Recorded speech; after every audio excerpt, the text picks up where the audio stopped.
vajadzētu cīnīties ar ēnu ekonomiku? Es jau šitam vienreiz bija intervija radio, un es zvanīju tam prezidentam, kas bija Bērziņam. Viņš man neko neatbildēja.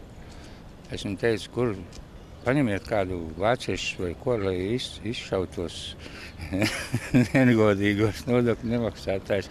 Nu jā, mums tur ir plāni un tā un tā un tā.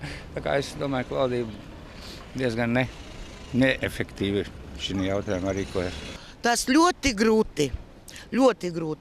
Un ziniet, tur, kur ir kaut kāda būvniecība, tur ir viss.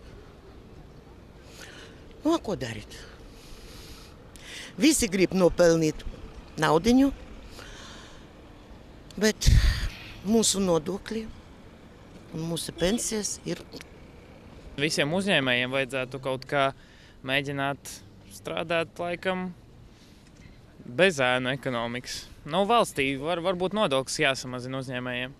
Sodu lielāku vajadzētu, kas nemaksā. Kā tad panākt, lai nemaksā vairs šīs te aploksņa algas? Kā panākt? Vairāk kontrolēt. Ko tev vidi dara? Nu, jāpārbauda, cik iet nodokļi. Vajadzētu tajā kafejnīcā, kur kases aparāti. Nu, ko viņi nevar? Likvidēt viņus. Cietumā iekšā un viss. Nu, man to grūti pateikt. Nezinu.